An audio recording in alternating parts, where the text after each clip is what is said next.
payrolls explode by 353K, double the expected and higher than all estimate as wages surge.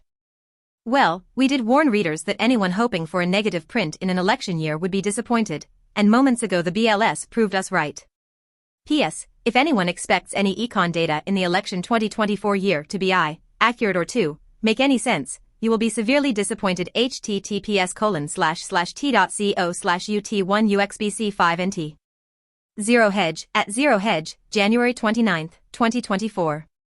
With Wall Street expecting continued declines in the pace of monthly jobs growth, and consensus looking for a decline from last month's 219K print to 185K, the BLS decided to once again obliterate late-cycle logic and common sense, and damn your mass tech layoff torpedoes. Dear at BLS_gov, since you have trouble finding actual data, we've made it easy for you. Here are the layoffs announced in the past few months. 1. Twitch, 35% of workforce. 2. Hasbro, 20% of workforce. 3. Spotify, 17% of workforce. 4. Levi's, 15% of workforce. 5. Xerox, 15% of. Zero Hedge, at Zero Hedge, January 31, 2024. It reported that in January, the U.S. created a ridiculous 353K jobs.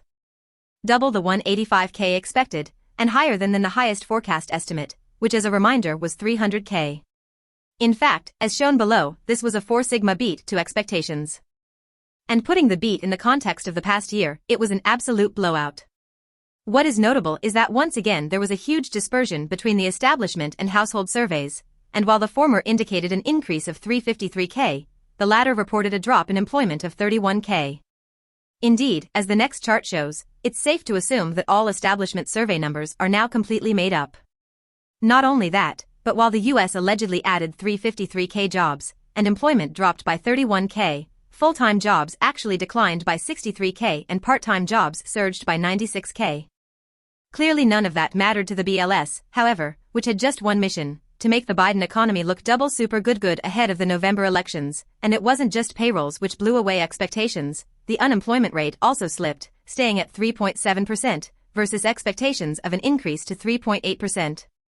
That said, among the major worker groups, the unemployment rates for adult men, 3.6%, adult women, 3.2%, teenagers, 10.6%, whites, 3.4%, blacks, 5.3%, Asians, 2.9%, and Hispanics, 5%, showed little or no change in January. The labor force participation rate, at 62.5%, was unchanged in January, and the employment population ratio, at 60.2%, was also little changed. Some more stats from the household survey.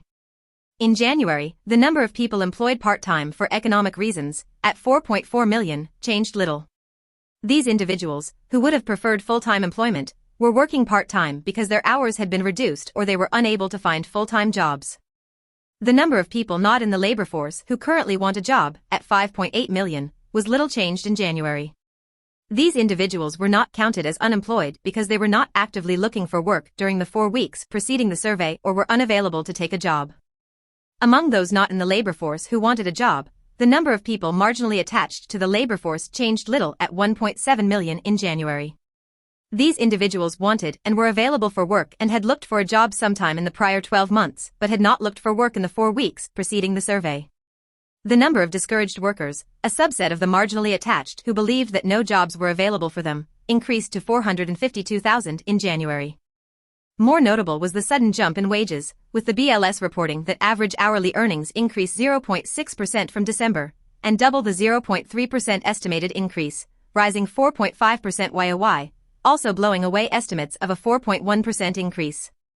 But, in keeping with the endless gimmicks by the BLS, this is not because of an actual wage increase but because people literally worked less, the denominator in the average hourly earnings equation, as the average workweek for all employees on private non-farm payrolls decreased by 0.2 hour to 34.1 hours in January and is down by 0.5 hour over the year, down to the lowest level seen in the depths of the COVID crisis.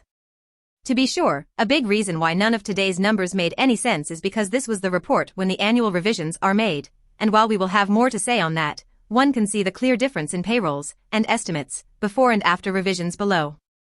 Looking at a breakdown of jobs by sector from the Rigged Establishment Survey, we find the following. Professional and business services added 74,000 jobs in January, considerably higher than the average monthly increase of 14,000 jobs in 2023. Over the month, professional, scientific, and technical services added 42,000 jobs. Employment in temporary help services changed little over the month, plus 4,000, but is down by 408,000 since reaching a peak in March 2022.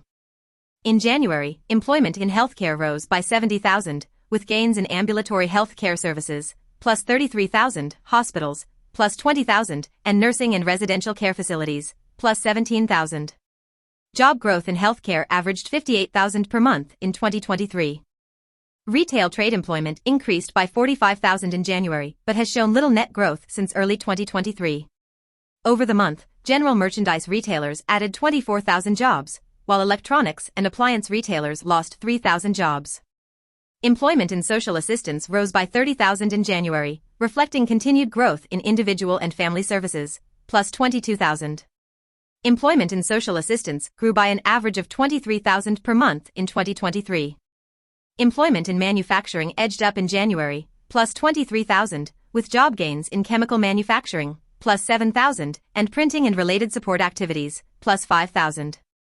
Manufacturing experienced little net job growth in 2023. Government employment continued to trend up in January, plus 36,000, below the average monthly gain of 57,000 in 2023. A job gain occurred in federal government, plus 11,000, and employment continued to trend up in local government, excluding education, plus 19,000. In January, employment in information continued its upward trend, plus 15,000. Employment in motion picture and sound recording industries increased by 12,000, while employment in telecommunications decreased by 3,000. Employment in the mining, quarrying, and oil and gas extraction industry declined by 5,000 in January, following little net change in 2023. Over the month, a job loss in support activities for mining, minus 7,000, was partially offset by a job gain in oil and gas extraction, plus 2,000.